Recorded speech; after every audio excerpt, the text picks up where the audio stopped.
3M, les damos la más cordial bienvenida y agradecerles, más que todo por la presencia de ustedes, que yo creo que es lo más importante para nosotros, que los que son clientes nuestros también y los no clientes, conozcan un poco de los productos 3M. Adicional a eso, pues también darles un poco de los conceptos, en este caso de lo que es la parte de microbiología ambiental. El día de hoy pues vamos a contar con contamos con la presencia del doctor Abun, y también contamos con la presencia de dos distinguidas damas que vienen de la casa Biotrace, de Estados Unidos vienen ella, la doctora Piscitelli, lo dije bien, me costó mucho aprendérmelo, pero ya me lo aprendí, y Annette Crespo, también, que vienen de, ¿dónde es la casa? Bueno, nosotros seguimos trabajando en la costa este, Ok, en Seattle, Washington. Nos van a dar un tema también relacionado a la parte de más que todo de lo que es, ¿cómo se llama? El ADP, monitoreo. Bueno, pues ustedes tienen unos foldercitos, en esos foldercitos vienen unas hojas, viene también lo que es la parte de la agenda. Como ven en la agenda, vamos a empezar con una película que está relacionada a lo que es el E. coli. Creo que es bastante interesante, nos hace pues concientizar un poco acerca de los cuidados que debemos de tener cuando vamos a alimentarnos, a comer alimentos. Posteriormente vamos a proseguir con lo que es la charla del doctor, y después de eso vamos a tener un cafecito, unos 15 minutos, 10 minutos más o menos. Cuando regresemos, entonces vamos a tener a la doctora que pues nos va a dar su tema. Yo creo que Annette nos va a ayudar ahí un poco con lo que es la parte de la traducción. Entonces, definitivamente. Y ustedes que trabajan en empresas alimenticias, imagínense. Qué interesante, ¿verdad? Ahora vamos a entrar a un tema muy bonito, porque prácticamente vemos que no estamos aislados. Nuestras empresas prácticamente conviven en un ambiente universal, por supuesto con factores fisiológicos, características importantes que las vamos a ir desarrollando poco a poco en el trayecto de la charla. Vamos a iniciar con una idea loca. Ustedes se preguntarán, ¿cómo está loco? Con el espacio. Aquí vemos una de las maravillas más grandes que se han construido en estos últimos años, que es el telescopio Hubble. Este telescopio nos ha permitido ver cosas macroscópicamente fuera de nuestro mundo, cosas interesantísimas. Ustedes saben que este telescopio se apuntó a un punto más oscuro del espacio, donde prácticamente no había luz, y sencillamente queríamos ver qué es lo que había ahí, y vean lo que vieron. Impresionante esa fotografía. Lo que ustedes logran ver acá son miles de galaxias. O sea que el punto más oscuro del espacio, o por lo menos de lo que vemos de acá, obviamente el Hubble fuera de la atmósfera, logró captar esta imagen, y todo el mundo se quedó perplejo. Se quedaron perplejos de ver tan grande, tan inmenso que es nuestro universo. Y la teoría actual, no sé si ustedes la conocen, de la perspectiva del universo actual. ¿Alguien la conoce? Que pueda participar conmigo en este momento. Bueno, este señor Hawking, no sé si se pronuncia así correctamente, un parapléjico físico muy famoso, ganó el premio Nobel de sus aportes físicos, dice que el universo no es lo que realmente pensamos, no es el Big Bang que se produjo y que se expandió y se formaron planetas, estrellas, soles, en fin. No es eso, realmente es apenas una burbujita de otros universos más. Es interesante. O sea, apenas conocemos, para que tengamos una analogía, conocemos la hoja de un árbol, y realmente no sabemos si ese árbol se encuentra en un bosque, y así sucesivamente. Realmente no sabemos nada de lo que es el universo. Entonces, de igual manera, De igual manera, nuestras empresas alimenticias, cada vez que nacen como una burbuja en un mundo donde realmente cada empresa se encuentra de una manera individual. Bacterias, si nos vamos al punto de vista microbiano, vemos bacterias que habitan dentro de esas empresas de una manera muy particular. Y eso tomámoslo como una primicia, ¿verdad? Todas las empresas son diferentes. ¿Por qué? Sencillamente condiciones ambientales. Aquí en Costa Rica tenemos condiciones ambientales muy particulares, por ejemplo de temperatura constante, relativamente constante. Tenemos épocas lluviosas, pero nuestra temperatura no varía tanto. Como otros lugares, en Europa, por ejemplo, en Noruega, Suecia, ¿verdad? Donde es una nevera natural. Nosotros la temperatura acá en San José son ¿qué? 28, 30 grados. Y 28, 30 grados, ustedes saben mejor que yo, que es prácticamente temperaturas mesofílicas apropiadas para que cualquier microorganismo se reproduzca sin ningún problema, ¿cierto? En cambio, si ponemos esas bacterias costarricenses a crecer allá en los Estados Unidos, cerca del Canadá, obviamente no van a crecer.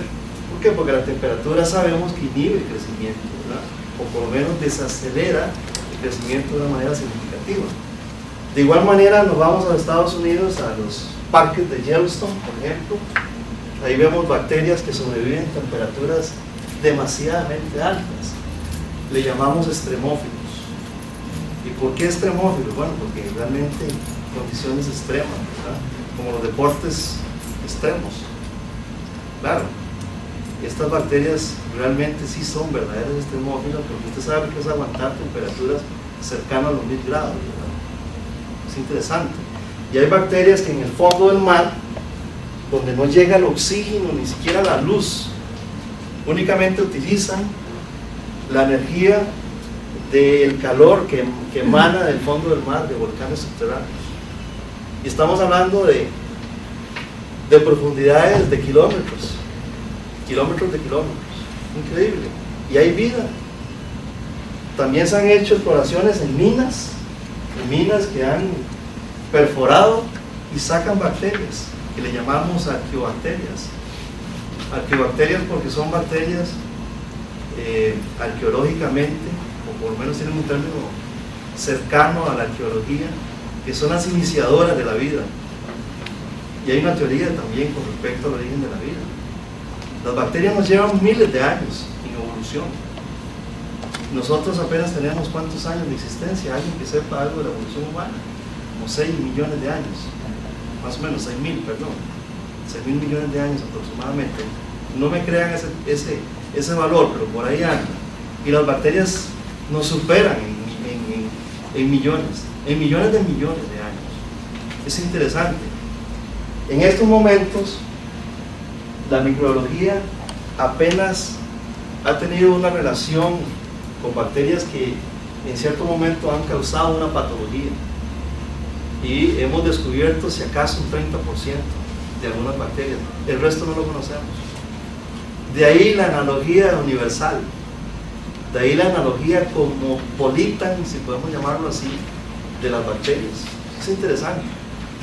Entonces nosotros en una empresa alimenticia que realmente no estamos aislados, somos como burbujitas y productoras de bacterias. Y cada una de ellas es particularmente, digámoslo así, específica con el tipo de bacterias.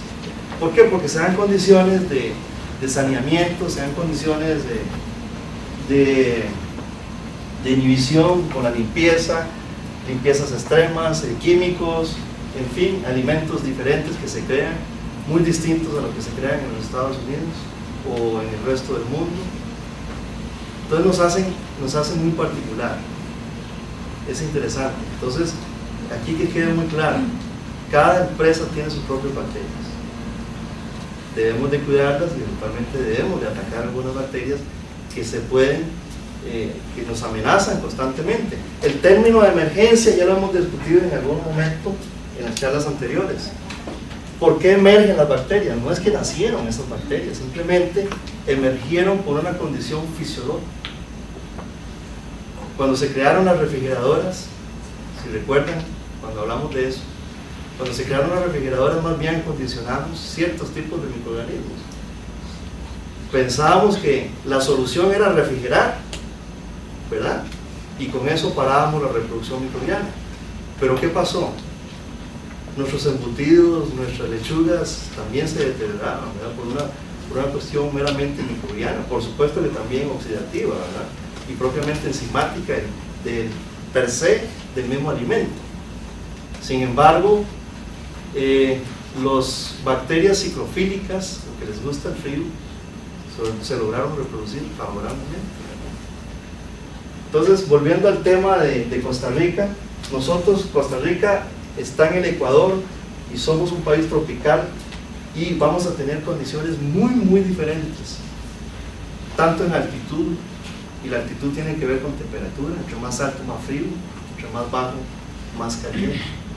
Si nos vamos a Punta Arenas, Caña Guanacaste, prácticamente estamos a una presión atmosférica de 760, correcto. Estamos en condiciones de 38 grados a veces, 35 grados. Es prácticamente una incubadora. Y sabemos que las temperaturas que van de 20 grados a 40 grados son temperaturas de zona roja. Y nuestro ambiente se encuentra en esas condiciones. Y ahora San José subió 2 grados más de temperatura. Entonces definitivamente tenemos que tener controles. Ahora vamos a ver algunas fallas. Eventualmente el tema ambiental es difícil porque es bastante grande. Entonces yo lo voy a tratar de ¿cómo se llama?, puntualizar a la empresa alimenticia. La microbiología ambiental es muy amplia. Veamos algunas fotos, algunas fotografías como estas, por ejemplo. Ve qué interesante. Esto es una cocina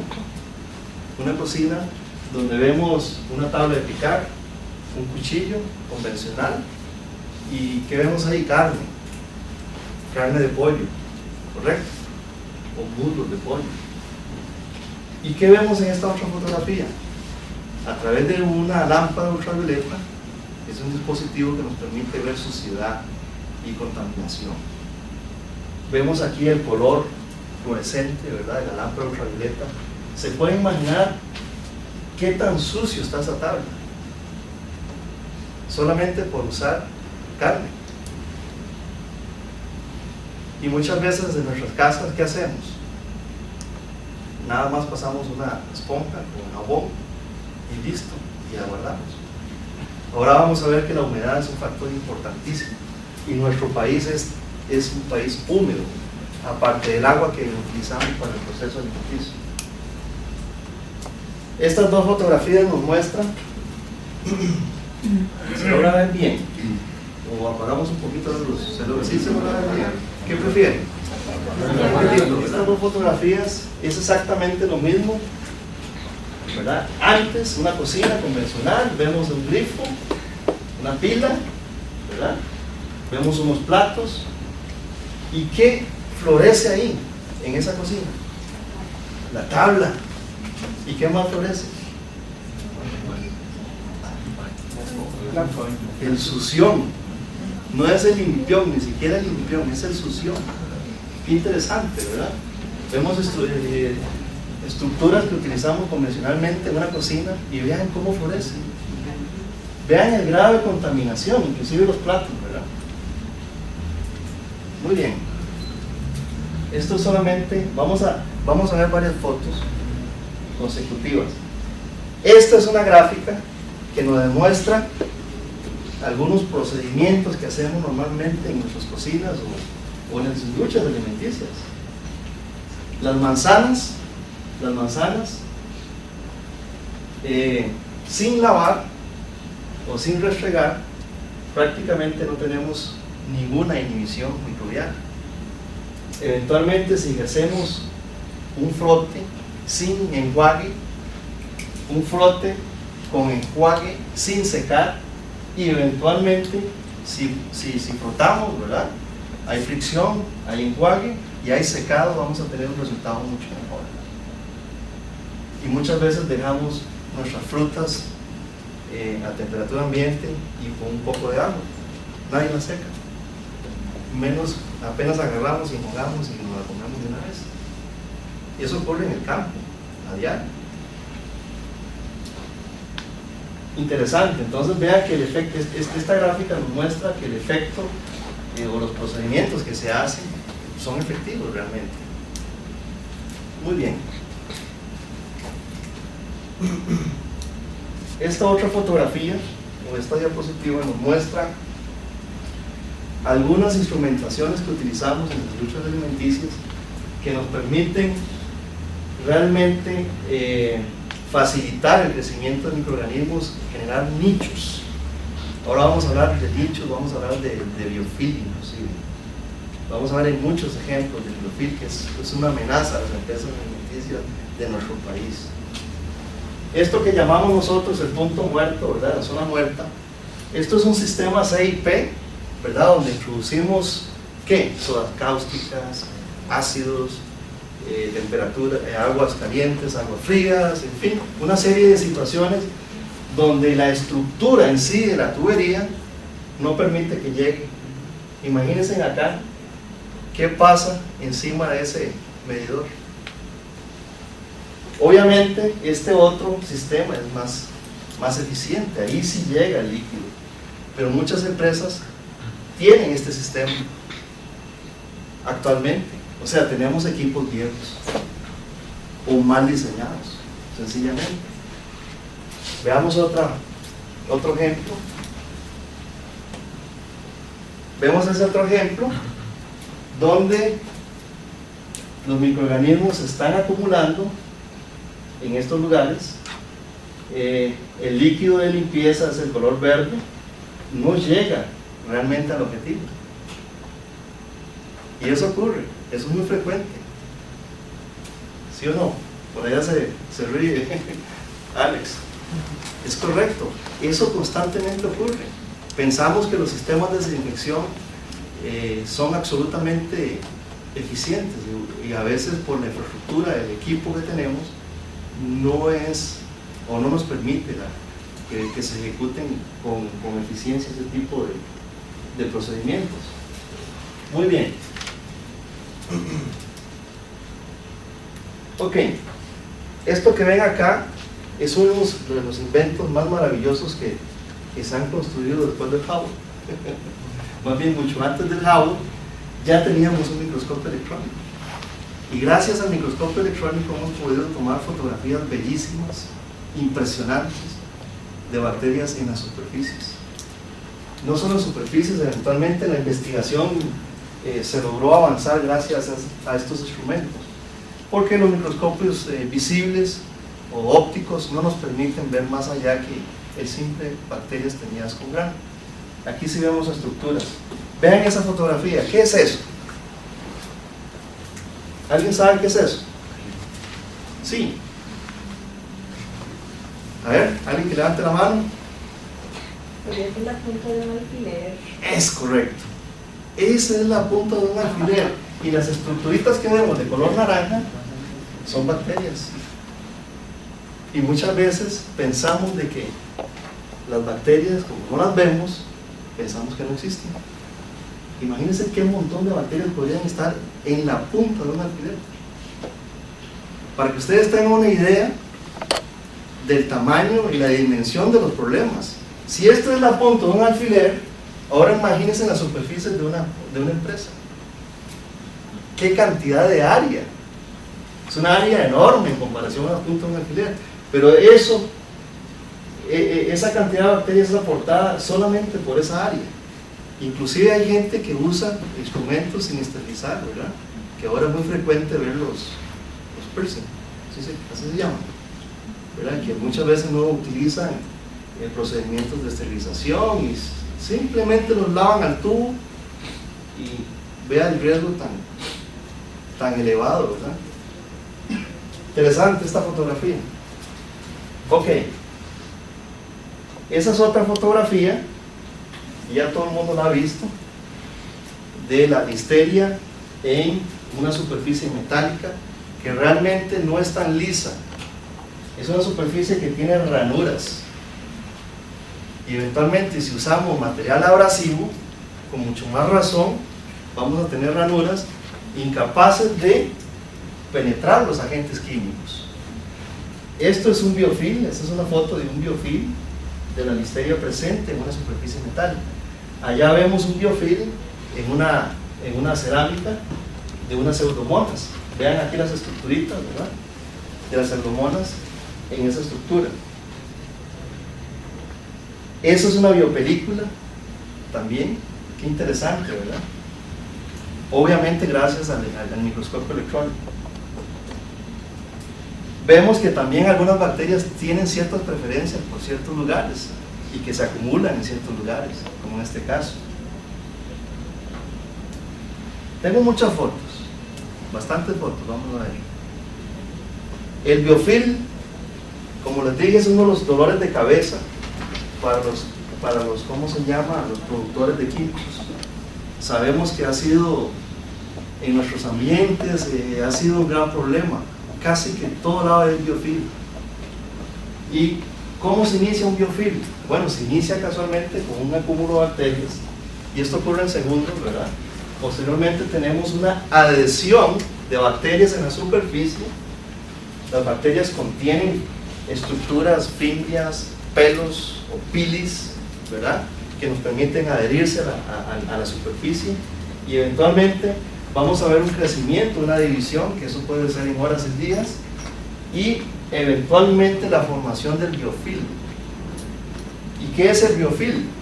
Sencillamente es bacterias muertas, desechos bacterianos, englobados en una capa de polisacáridos, ¿verdad?, muy complejo, que hay actividad, inclusive hay amebas, hay protozoarios, ¿verdad?, que comen bacterias y tienen también desechos, y así sucesivamente. Es todo un nicho, es todo un mundo, es toda una actividad microbiana. Ahora vamos a ver fotos reales.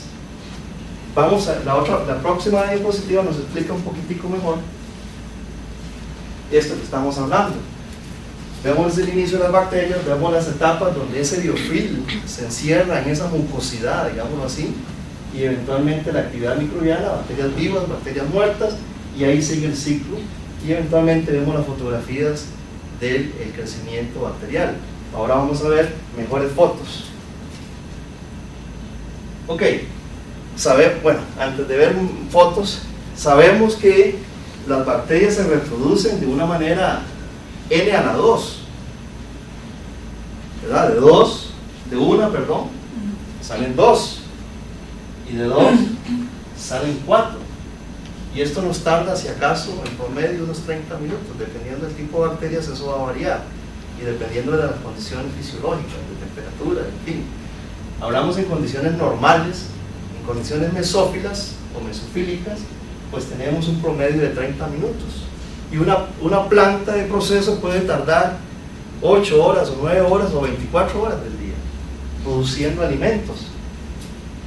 Vean qué interesante, de una bacteria en 120 minutos, o sea 2 horas, tenemos eso, tenemos esa cantidad de bacterias. Qué interesante. Ok, un video pequeñito, cortito, de la reproducción bacteriana.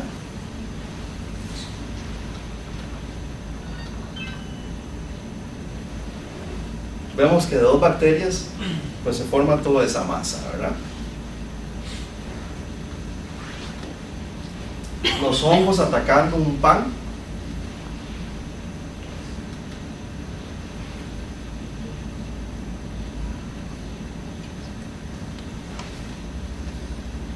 Prácticamente cubrieron toda la estructura. Ok. Bueno, estos son ejemplos de biofilm. Aquí vemos un sustrato, un medio líquido, y vemos el crecimiento bacterial, y eventualmente en la fotografía B vemos que en unas cuantas eventualmente horas o días, pues se forma una estructura mucho mayor, y esto va a ser un dolor de cabeza. Definitivamente va a ser un dolor de cabeza. Ahorita vamos a hablar por qué. Ok, biofilm hay en todo lado del mundo, no solo en las empresas alimenticias. Las tenemos, veamos esta fotografía aérea de un lago cubierto por bacterias, generando biofilm de manera natural. O sea que es una cuestión ambiental meramente natural, no es específica de las empresas. Vemos biofilm acá, bacterias generando color y generando ciertos filamentos, ¿verdad? Colonias que generan filamentos de una manera natural en un río. Y aquí vemos un muestreo común y corriente de ese tipo de lugares para mostrar biofilms. También vemos biofilm en piezas dentales. Interesante, ¿no? Interesante cómo esta estructura, por más pasta de diente, por más que enjuagues bucales, no va a desaparecer. Y ustedes saben por qué no desaparecen. A ver, díganme quién me puede decir por qué no desaparece una carie si los compuestos que contienen los enjuagues bucales son capaces de eliminar el 99.9%. Eso dicen los anuncios, es correcto. Pero ¿por qué no es capaz de eliminar una carie?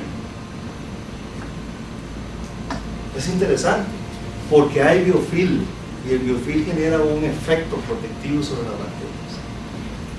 Y eso mismo ocurre en las empresas alimenticias.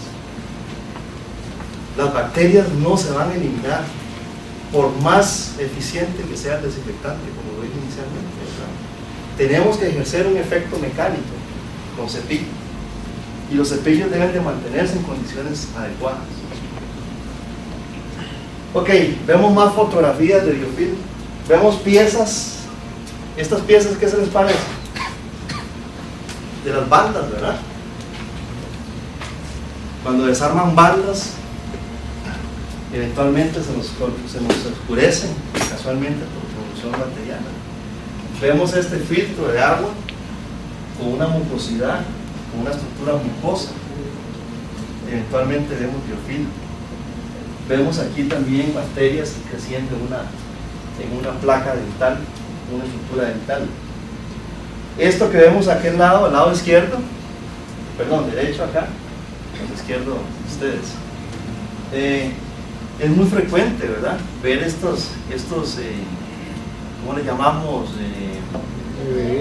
Bebedores, ¿verdad? ¿Ustedes creen que estos bebedores en unas 2 horas pueden contener bacterias? Por supuesto, ¿verdad? Y ahí se van a generar biofilm.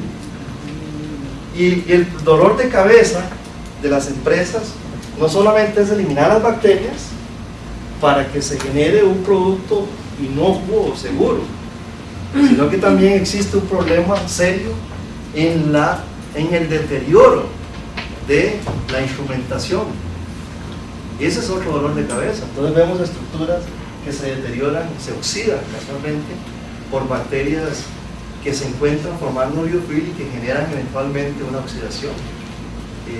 A prontitud, la vida útil de un equipo de estos pues se reduce significativamente. Interesante, ¿verdad? Vean todas estas fotografías que están relacionadas con situaciones ambientales dentro de la empresa alimenticia y que tienen una relación directa con bacterias. Ok, esa otra fotografía que vemos acá es una lechería. ¿Qué vemos allá? Aquí en las paredes, ¿verdad? Estas manchitas negras. Biofilm. Biofilm por todo lado. Está como el anuncio de Zapolin. ¿Se acuerdan del anuncio de Zapolin? No, nadie vio ese anuncio. También no solo. Prendo la radio, Zapolin. Prendo el televisor, Zapolin. ¿No vieron ese anuncio? Biofilm por todo lado. Es interesante. Eventualmente debemos de ejercer un efecto de limpieza absoluta. Y vea lo que estoy diciendo, limpieza. Y quiero decirles que la limpieza en estos momentos viene siendo casi que la piedra del zapato de las empresas alimenticias. Se ha vuelto lo más importante. Casualmente por esto que estamos hablando. Ok. De nuevo, más fotografías. Estructuras oxidadas, desagües con biofilm y vemos algo que usamos todos los días, ¿verdad? Obviamente un poco descuidado, que a propósito se hizo para generar, ¿qué? Sapolín, biofilm. Interesante, ¿verdad? Otra vez el biofilm. Y esta fotografía me recuerda una vez más hacer un comentario, porque eventualmente es difícil recordar una serie de aspectos. Pero quiero decir que, por ejemplo, el asunto de lavado de manos, el asunto de contaminación, que se da muy frecuentemente por problemas en las manos, ¿verdad?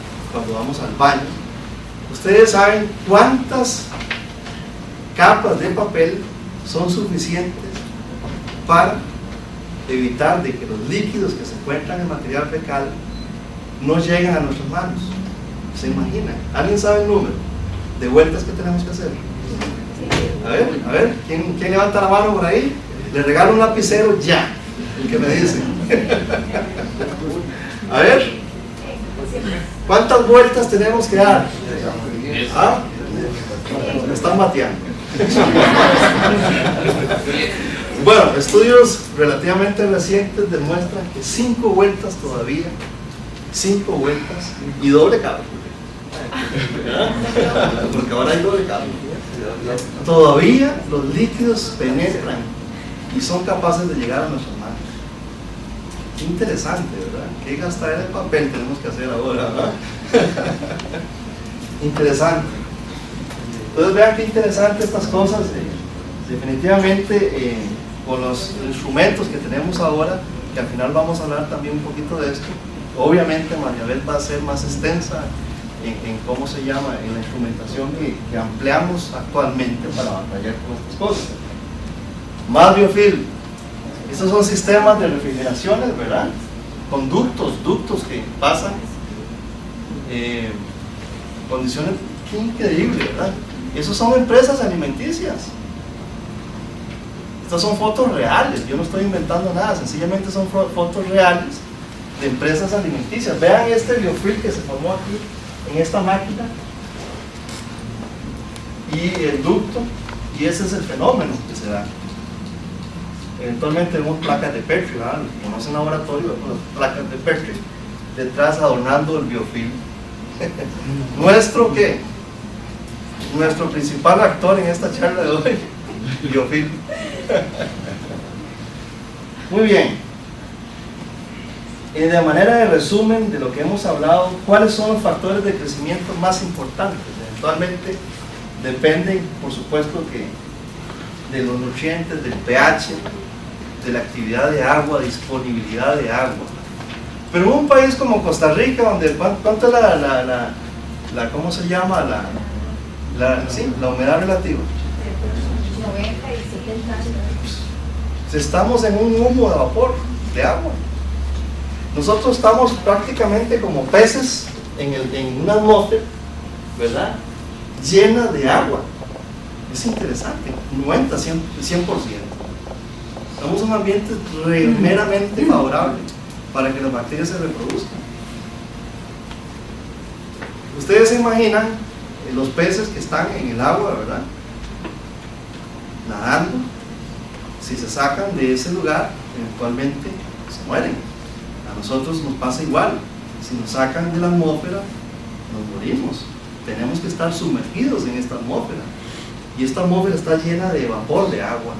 Y de feria, nuestro país, ustedes lavan un carro, o pasan un trapo, estos, ¿cómo se llaman estas estructuras para quitar polvo? Y ya en la tarde está lleno de polvo otra vez. Somos un país sucio. Tenemos muchas partículas, muchas fibras suspendidas en el aire. Sucio relativamente, ¿verdad? Porque ayer estábamos hablando con Mariabel y me dijo que era un país precioso. Fue a lugares ecológicos y obviamente vio toda esa naturaleza brillante, pero sin embargo estamos en un valle encerrados, existen choques de aires, de ahí la lluvia y todas estas cosas que eventualmente vienen a bajar un poco la contaminación ambiental o en el aire.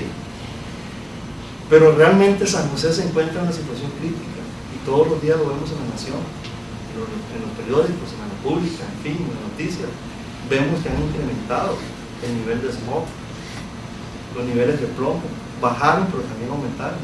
Y ahora con el costo de la gasolina, se supone que debería de bajar, pero estamos altos todavía. Entonces sí existe contaminación. Sí existe contaminación, y volvemos a las burbujas otra vez. En las burbujas también tenemos aire filtrado. No tenemos aire filtrado. Muchas veces ejercemos presión positiva o presión negativa con extractores, pero sin embargo existe una especie de reciclaje. Y hay lugares donde realmente no existe pavimento alguno. Entonces todo ese polvo va a la planta.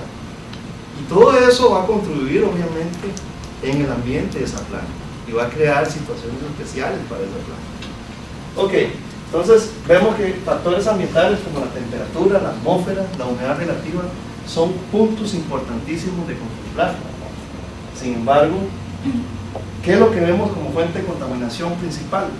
Personas, pestes, los mismos equipos, los animales, la edificación o la construcción de la planta, y lo puse en rojo el ambiente. Vemos como factor común, ahora vamos a ver sistemas de que todo nos dice que el ambiente, ya no el biofilm, lo dejamos a un ladito, ¿ok? Bueno, fuente de microorganismos en los alimentos, los humanos, el personal, manos lavadas inapropiadamente, falta de higiene personal, la ropa sucia, manos comportadas, enfermos de vías respiratorias. Sabemos que el estafilococo se encuentra en las fosas nasales, en las heridas, la ropa sucia, y eso es muy importante hacer hincapié que ustedes lo lleven a sus plantas. Una persona no puede llegar sin bañarse. Se dice que una persona en 24 horas, las bacterias que se encuentran a nivel anal lo cubren con toda su superficie, inclusive llega a su ropa. Y hay personas, carevaron, ¿verdad?, que se presentan en empresas que abren a las 4, 5, 6 de la mañana a sus labores, se presentan sin bañarse, se bañaron el día anterior porque les da pereza levantarse temprano. Es increíble, ¿verdad? A esos señores hay que devolverlos de una vez, definitivamente, porque son una bomba de tiempo, son un mundo, son un universo de aporte bacteriano a una planta alimenticia, ¿verdad? Ok, rápidamente vemos que también, ¿dónde encontramos bacterias? En todo lado, en el aire, en el suelo, en el agua, superficies, las plantas, los animales y eventualmente el ser humano. Ok, ahí vemos ejemplos, en el suelo vemos los cuchillos, por ejemplo, en el agua, en las personas, en los desechos vemos todas esas bacterias, en los intestinos habitan salmonelas, shigella, obviamente personas contaminadas, ¿verdad? Vemos rápidamente algunas bacterias que podrían verse involucradas. Aquí vemos una lista también de las manos, y las manos son fuente de contaminación, no número uno, pero sí importantes. Y ahí vemos un montón de bacterias: Staph, E. coli, Salmonella, hepatitis, listerias, en fin, un montón de bacterias, que solo 5 bacterias son capaces de producir 5.6 millones de infecciones al año en los Estados Unidos, de las cuales fallecen más de 5.000 personas. Es interesante. Solamente 5 bacterias de las que conocemos hasta el momento. Y de paso quiero decir que las manos forman de manera mecánica transmisión de bacterias, y también tenemos bacterias propias nuestras. Cada ser humano contiene propias bacterias, eso es lo que nosotros llamamos bacterias nativas. Y lo que llamamos bacterias transitorias son las bacterias que adquirimos en el ambiente, que están de paso. Y lamentablemente los patógenos están de paso, solo sirven para arruinar, o como decimos vulgarmente, encagarse en la olla de leche, ¿verdad?, para contaminar a un montón de personas. Entonces debemos de controlar de una manera muy significativa esa flora transitoria. ¿Y cuál va a ser la flora transitoria? Bueno, vamos a buscar principalmente caca, vamos a buscar materia fecal, de una manera indirecta buscando bacterias como por ejemplo la E. coli. que eventualmente está presente en los intestinos y por supuesto en el material fecal. Ella por sí sola no nos va a afectar, ya lo vimos en las charlas anteriores. Sin embargo, es un buen indicador de que tenemos las manitas mal lavadas.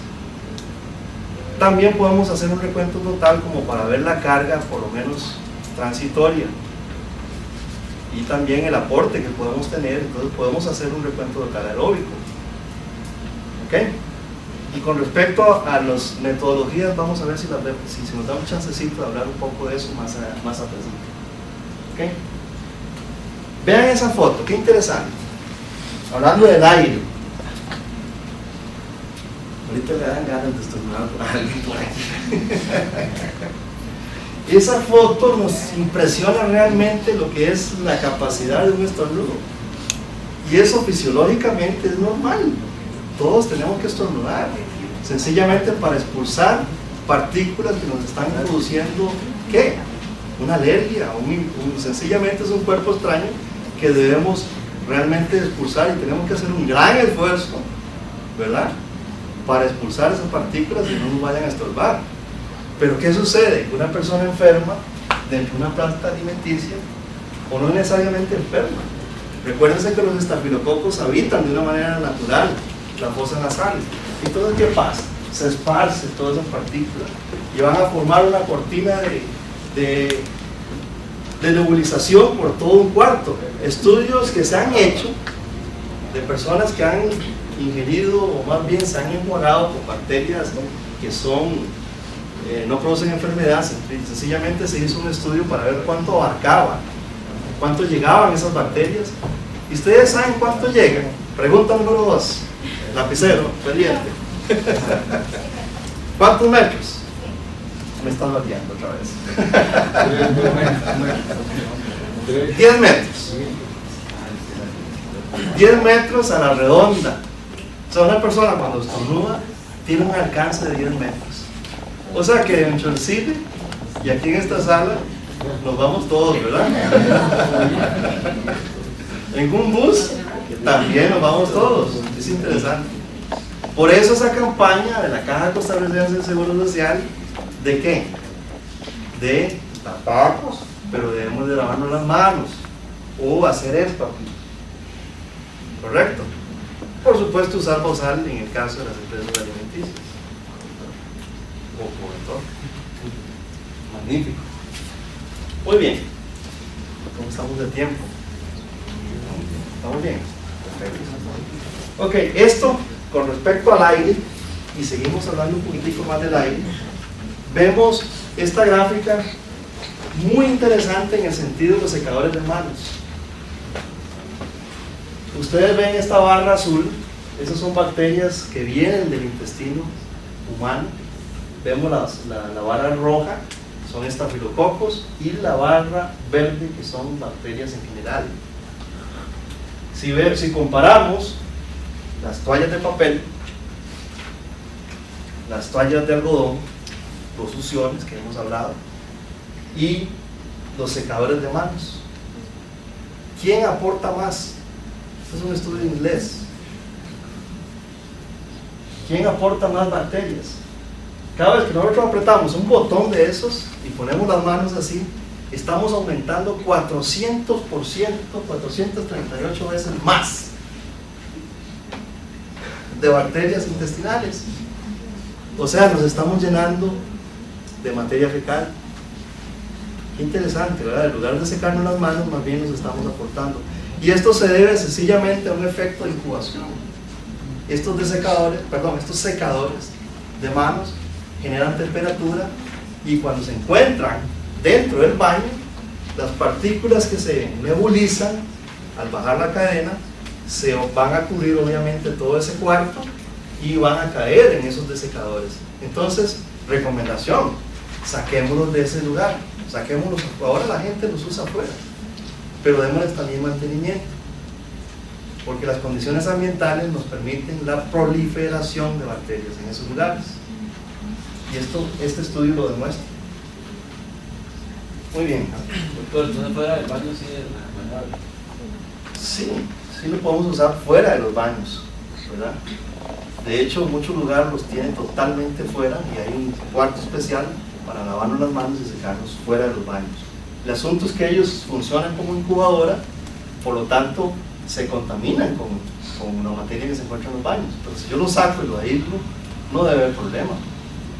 Pero sí tengo que controlarlos, tengo que monitorearlos, y esa palabra, por favor, tengámosla en cuenta para más adelante. Esa va a ser la herramienta número 1 para nosotros.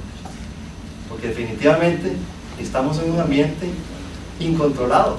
¿Y por qué siguen dándose infecciones? Esa es mi pregunta, y ya lo vamos a ver.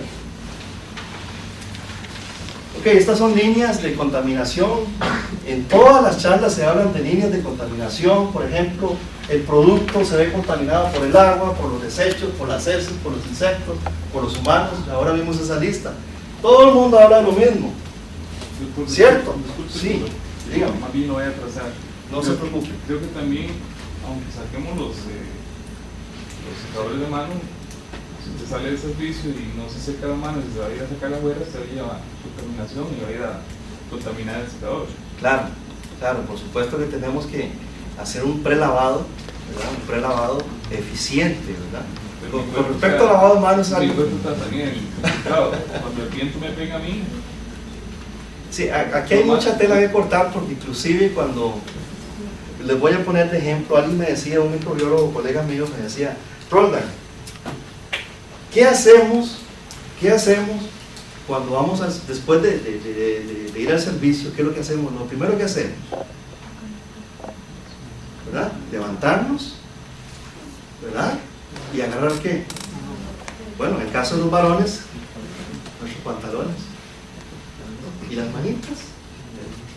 ¿Y los pantalones? Interesante, ¿verdad? Entonces por eso le digo yo que hay mucha tela que cortar en esto.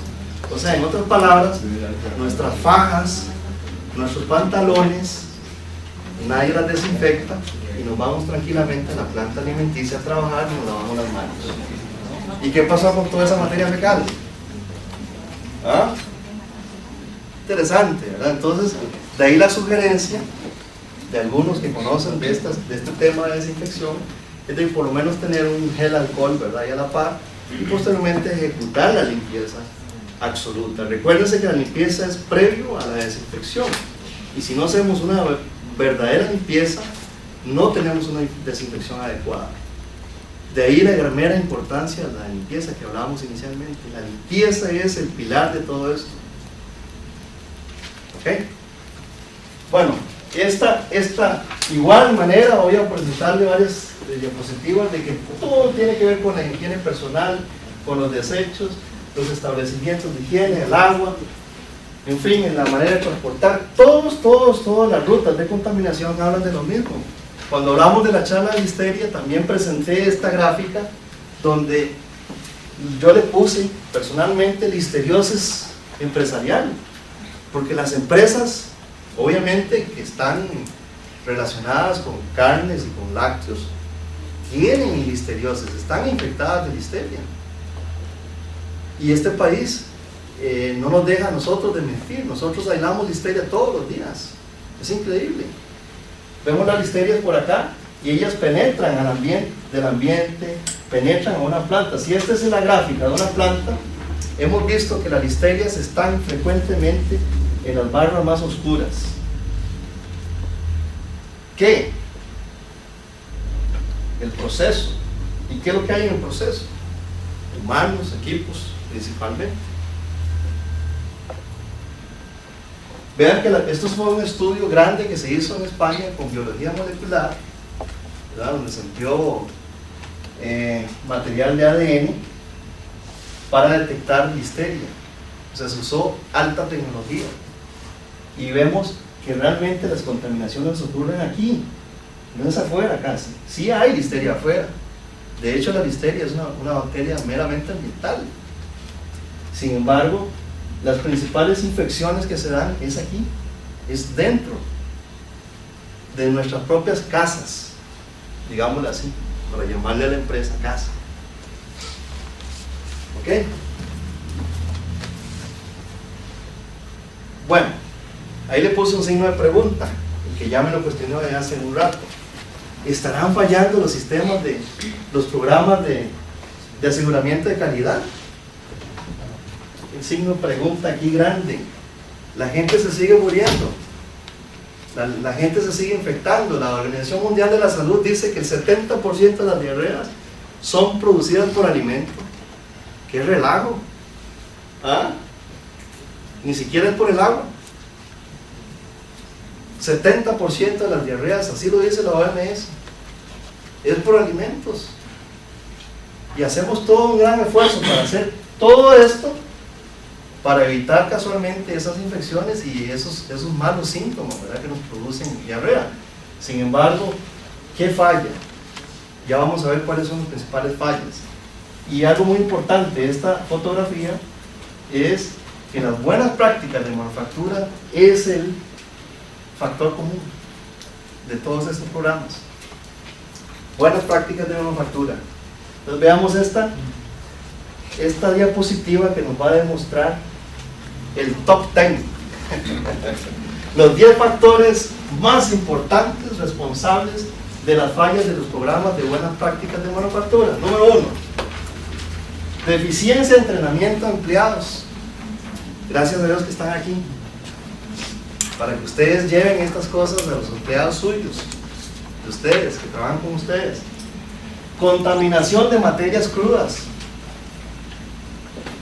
pobre saneamiento de plantas y equipo, pobre saneamiento, y ahí los que producen químicos van a tener que trabajar muchísimo, ¿verdad? Pobre diseño y construcción de plantas. Nosotros aquí en Costa Rica, obviamente por condiciones socioeconómicas, nos metemos en una bodega a producir alimento, y tenemos esas bodegas a veces con cielorrasos no apropiados, donde todo ese polvo cae encima de nuestros alimentos. Entonces nos esmeramos muchas veces por generar un alimento de buena calidad, pero la infraestructura no nos permite, nuestro ambiente no nos permite. No mantenimiento preventivo, equipos con dificultad a la limpieza, como vimos ahora, aquellos sistemas CIP que no nos permiten limpiar adecuadamente por mal diseño casualmente. Contaminación postproceso, es muy frecuente ver una contaminación postproceso. Contaminación durante el proceso, que ya lo vimos en el caso de la listeria, y pobre higiene personal, incorrecto etiquetado o de empaque. Esto es lo que dicen los expertos, no lo digo yo, lo dicen los grandes que saben de esto. Este es el top 10 de las fallas de los programas de buenas prácticas de manufactura, que es el factor común de todos los sistemas de aseguramiento de calidad. Ahora vamos a ver en HACCP. ¿Qué es el HACCP? Ustedes lo saben mejor que yo. Miles de cursos han pasado por este país. Y realmente el HACCP es una mesa que se posiciona en ¿qué? En esos mismos prerequisitos que hemos hablado todo el tiempo, las buenas prácticas de manufactura, el entrenamiento, los sistemas de estándar de operación y sanitización. Es prácticamente una mesa que necesita patas sólidas. Si hay problemas en buenas prácticas de manufactura, ¿qué pasa con esa mesa? ¿Verdad? Nos caemos, ¿verdad? Y eso es lo que sucede. Y si el sistema HACCP se hizo para seguridad del alimento, ¿por qué sigue la gente muriéndose? ¿Por qué en los últimos años hemos visto empresas que cierran como Waco, ¿verdad? Una planta alimenticia excelente en el mundo, un ejemplo, un pilar en el mundo en la calidad de cárnicos, y en estos momentos se encuentra en bancarrota? Una empresa en Australia que fabricaba alimentos para ancianos contaminó 23 personas con listeria y tenía todas las certificaciones de habidas y por haber. Certificaciones. Veamos las 10 top 10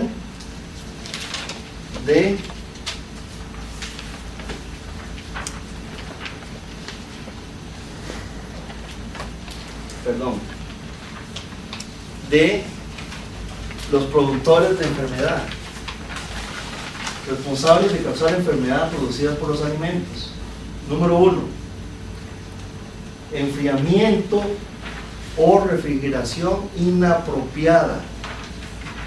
preparar alimentos muchas horas antes de servirse, personas manipuladoras de alimentos infectados, recalentamiento inadecuado, tenencias de calentamiento en las temperaturas de incubación bacteriana.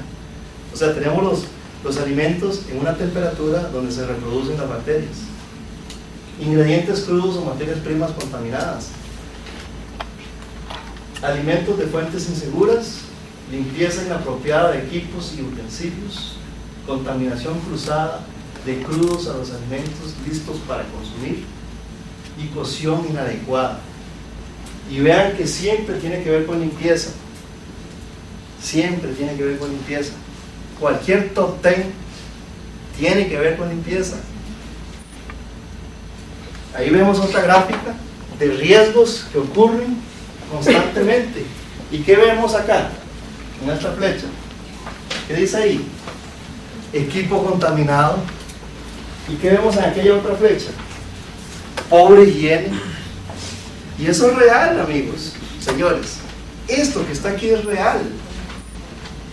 Esto es las causas principales. Estos son los factores de riesgo que tenemos que poner cuidado. Pero ¿por qué ocurren equipos contaminados en el siglo XX? ¿Y por qué ocurre gente que realmente tiene una pobre higiene? Realmente no nos estamos entrenando adecuadamente. ¿Qué sucede? 15 minutos más allá. Sí. ¿Dónde debemos hacer realmente las pruebas microbianas? Bueno, el medio ambiente externo, el medio ambiente de proceso y el medio ambiente que tiene que ver con el producto final. Ahí la dejo un platico. Ahí hay algunos ejemplos: ingredientes, pisos de almacén, montacargas. Recuerdo una empresa aquí en nuestro país que el montacarga llevaba la materia prima a la sala de proceso, y después de que se procesaba, él mismo entraba a la sala, hasta las salas de congelación, y atravesaba toda la sala de proceso. Y estamos hablando de materia prima contaminada, 100% contaminada, y ahí iba el montacarga para adentro. ¿Y con qué iba? Con salmonella, listeria y todo. Es interesante. Entonces, obviamente debemos demostrar esas cosas. ¿Qué debemos demostrar? Obviamente el aire, los pisos, ¿verdad? ¿Qué dice ahí? No sé, ¿se lee bien? Las alcantarillas, equipos, en fin, muchas cosas. Siempre nos centramos en lo que está en contacto directo con el producto. Nos centramos en los cuchillos, en las bandejas, en las manos, en algunos casos. Pero el ambiente que conlleva toda esa planta es un conjunto, es un sistema, es una burbuja que debemos de controlar. Porque tarde o temprano lo que está aquí en algún momento nos afecta lo que está acá. Muy bien. ¿Cuáles son los análisis más frecuentes? El recuento total aeróbico, los coliformes totales y las enterobacterias, y mejor aún las enterobacterias. La E. coli, los hongos y levaduras, listeria monocitógenes, obviamente salmonella, y raramente hacemos staph y pseudomonas. Sin embargo, es importante hacerlas, obviamente dependiendo de la actividad de la empresa. Muy bien, esto fue una contribución del doctor Daniel Funk. Siempre nos han preguntado cuáles son los parámetros, hemos consultado la literatura y raramente aparece un parámetro que realmente resulte ser real. Pues este señor, que es un gran experto de la Universidad de Texas, es un señor reconocido a nivel mundial de pruebas microbianas rápidas, inclusive estuvo en nuestro país hace 2 años, y esto fue lo que nos contestó. El valor realmente aceptable en una superficie alimenticia debe ser menor de 100 UFC en 50 centímetros cuadrados, y mejor aún en la categoría excelente. Obviamente no debe haber ni un coliforme, llámese coli, llámese fecal o total, no debe haber ningún coliforme. Y en el caso de salmonela y listeria hablamos de la famosa cero tolerancia. La famosa cero tolerancia, que sabemos que es toda una cuestión ideológica, idiopática, como le queramos llamar, es casi imposible, pero sin embargo debemos acercarnos a ella. Debemos de hacer todo el intento para acercarnos a ella. Porque para tener cero tolerancia, estadísticamente hablando, y lo que conocen de números, deberíamos de analizar todo un lote completo. Y eso es imposible, nos lleva a la bancarrota. Sin embargo, debemos hacer análisis que nos acerquen, por lo menos que tomemos muestras representativas que nos permitan acercar a eso. No debemos permitir en ningún alimento, de ningún punto de vista, por el momento, de salmonela y listeria. Y E. coli 157, que no está aquí anotado. Tiene para estafilococcus. Estafilococos entra dentro de lo transitorio, entonces podemos decir que tiene que ser menor de 100, por lo menos en el recuento total aeróbico grosero, ¿verdad? O más bien, no debería haber estafilococos. La verdad es que 100 es capaz de producir toxina. 100, 1000, de 1000 para arriba, estafilococos, en un alimento ya hay presencia de toxina. Entonces, tratemos de evitar la presencia del Staph, y específicamente el Staph aureus. ¿Sí? Menor de 1. Muy bien. Nos van a hablar más adelante de algunos dispositivos que tiene la casa BioTrace. Sin embargo, quiero hacer énfasis en este cuadrito porque es muy importante cómo tomemos las muestras en una superficie. Definitivamente, en la antigüedad, llamémosla antigüedad, hace unos 5 años para atrás, qué injusto, ¿verdad? Hace unos 5 años para atrás, usábamos torundas de algodón, inclusive palitos de madera,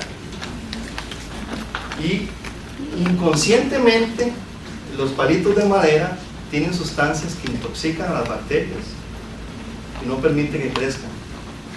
El alginato de calcio, que es el componente básico de una torunda de algodón, también es tóxico, y los microbiólogos sabemos que es tóxico, sin embargo se siguen usando. De ahí la necesidad de incorporar instrumentos apropiados que no tengan alginato de calcio, que sea dacrón o fibras sintéticas, ¿verdad? Tipo esponjas inclusive, y que tengan neutralizantes. ¿Neutralizantes de qué? De agentes químicos que quedan de manera residual en una superficie. Y aquí vemos, por ejemplo, que el caldo lético o el caldo lecitita es un medio de cultivo apropiado para hacer ese efecto. ¿En qué? En amonios cuaternarios, fenólicos, yodos, cloruros, con alguna actividad, y eventualmente no tiene efecto aquí sobre los glutaldehídos. Sin embargo, el caldo DE neutralizante sí tiene un efecto más generalizado. Entonces es muy importante que contemplen esto. Los buffer neutralizantes tienen poca eficiencia. BioTrace y 3M pertenecen a este grupo.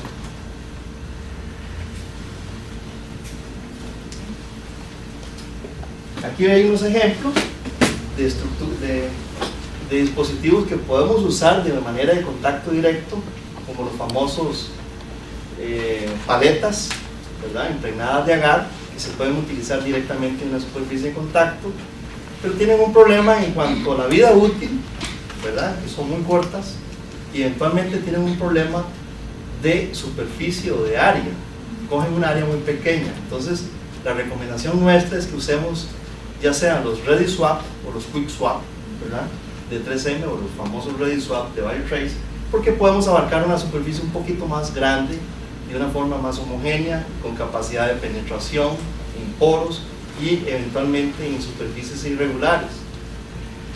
Esos productos como estos que vemos ahí nos facilitan realmente la tarea en lugares muy incómodos, como esa estructura que vemos ahí, en la fotografía. Y por supuesto que el método tradicional está totalmente desechado en estas épocas, por lo tanto debemos de usar estos dispositivos. Muy bien, no voy a entrar en detalle de cómo se usa porque ya ustedes lo saben. Si hay alguien que no sabe cómo se usa, me levanta la mano y repasamos muy rápidamente cómo se utiliza. ¿Alguien sabe? Perdón, ¿alguien no sabe? Tal vez, Ajá. si me puede hacer un repaso de lo que es a la hora de hacer el conteo. A la hora de hacer conteo. Conteo de la placa. Correcto. Ok. Bueno, muy interesante. Muchas veces usamos torundas de mucha dilución.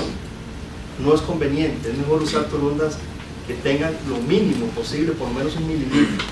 Entonces, si yo uso 1 mililitro, no introduzco dentro de la fórmula el factor dilución. Simplemente tomo una área de 50 centímetros cuadrados. Inicialmente me refiero a lugares donde yo no conozco, ¿verdad? ¿Cuál es la condición microbiana? Entonces, uso 50 centímetros cuadrados, pasándolo unas 3 veces de manera uniforme por esa superficie. Una vez que tengo la torunda tomada, la llevo al laboratorio, ya sea en hielera o de manera inmediata, sencillamente abro el Petrifilm o el agar convencional, agrego el CC, que eventualmente no estoy ejerciendo ningún un efecto dilutorio, y cuento el número de colonias que va a crecer en la placa. Ok, ese número de colonias lo vamos a reportar. Si fueron 1, 2, 3, 4, 5, 6, 7, 8 colonias UFC en 50 centímetros cuadrados. Así de simple. Ahora, muchas veces queremos hacer varios análisis con la misma torunda. Entonces podemos tomar 3 superficies, ¿verdad? De igual manera, pasando unas 3 veces en esa área, y podemos diluir la torunda y distribuir para hacer 3 análisis: frecuente total aeróbico, E. coli, por ejemplo, hongos y levaduras, o Staphylococcus aureus. Escogemos 3 de ellos, tomando una área mayor. Ahora, cuando usamos o cuando buscamos patógenos, debemos de usar áreas más grandes, y no podemos usar esos dispositivos. Tenemos que usar un dispositivo tipo EnviroSwap, SpongeSicle, que ahora nos va a hablar la doctora de eso, y existen esponjas también apropiadas para eso. Ahora, la recomendación mía es que no usemos esponjas en ciertos casos, porque vamos a introducir la mano. Imagínense una mano dentro de un caño. ¿Qué riesgo tan grande tenemos ahí de contaminarlo? Entonces, si yo uso el EnviroSwap, tengo una extensión que nos permite por lo menos no contaminarlo, ¿verdad? Nos asegura no contaminar. ¿Quedó claro esto? Sí. Ok. Doctor, pero yo no sé también si será necesario que se enseñe lo que Ok. la toma de la muestra. Ok, este es el Quick Swap. Este dispositivo tiene cardoletin, es un dispositivo que nos permite Dacron, es plástico, perfectamente se nos puede caer, no hay vidrio, no hay riesgo de físico en la línea de producción, o sea, no se quiebra, no dejo residuos de vidrio, no hay madera, no hay astilla, ¿verdad? Es flexible y reúne la distancia que FDA señala. Es jabonoso, por lo cual nos permite recuperar bacterias en una superficie de una manera fácil. Ahora, esto de recuperación es muy interesante. Los que saben de esto, los que usan Rodac y los que usan otros dispositivos, se sabe que la recuperación no es 100%. ¿Por qué? Pues sencillamente porque la adhesión de estos sistemas son 3 segundos nada más, y no es suficiente como para que las bacterias se pasen de un lado a otro. Debemos de ejercer presión, como en el caso de esto. Estamos ejerciendo presión, estamos haciendo fricción, y de feria el producto es jabonoso, entonces nos permite disolver mejor, y de feria es protectivo contra los químicos, y de feria, ¿verdad?, nos permiten trasladar las bacterias con eficiencia sin morirse al laboratorio. o sea, sirve de medio de transporte.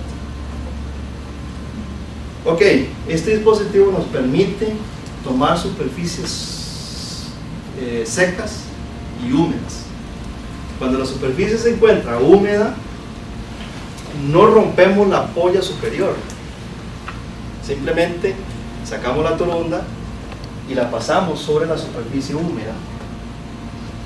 Posteriormente rompemos la ampolla para que el líquido inactive las sustancias o los químicos, ¿verdad?, que hemos venido hablando, y esto me lo llevo para el laboratorio. Rotulo, por supuesto, el área que muestré o el lugar que muestré, y también el área, porque si puede ser 50, se usan 20, se pueden usar 100 centímetros cuadrados inclusive, hasta 150, no más de eso, ¿de acuerdo? Si la superficie se encuentra seca, entonces rompemos la ampolla y tomamos la muestra humedecida la punta de la torunda.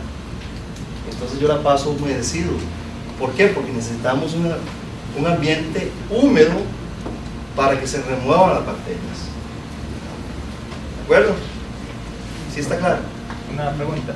Sí. Entre la toma de muestra y el montaje, ¿cuál es el periodo máximo de tiempo que tenga 4 horas en ambiente? en refrigeración, o sea, siempre refrigeremos la muestra, siempre llevémosla en una hielerita, aunque sea con un poquito de gel o hielo, ¿verdad?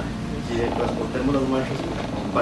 ¿Para qué? Para inhibir casualmente que se reproduzcan dentro del líquido de las bacterias. Entonces traslademos.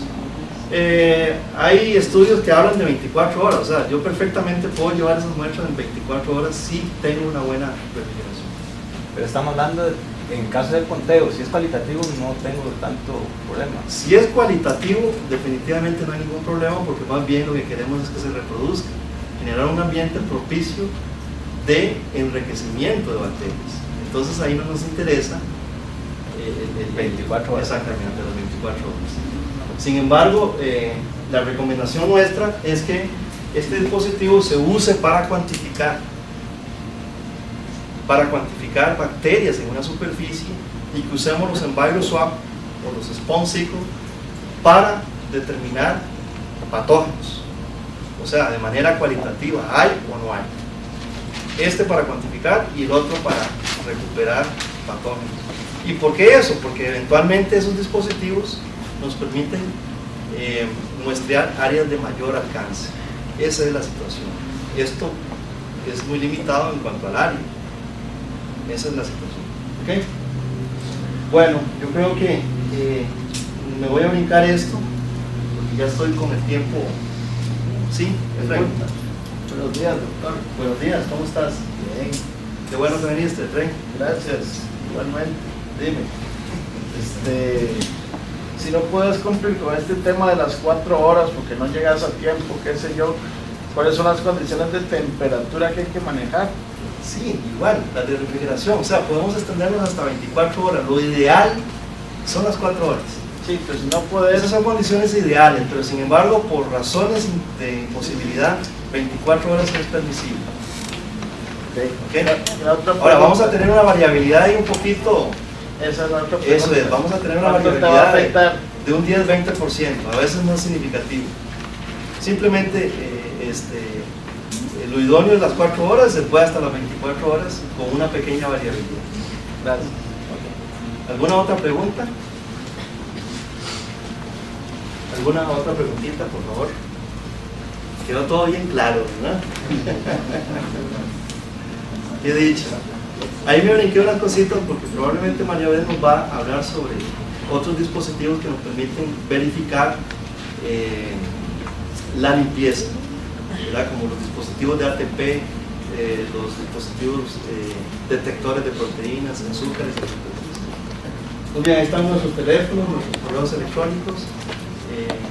Con todo gusto, los que no son clientes nuestros, por supuesto que estamos en plena disponibilidad de podernos ayudar con todos estos temas. Muchas gracias.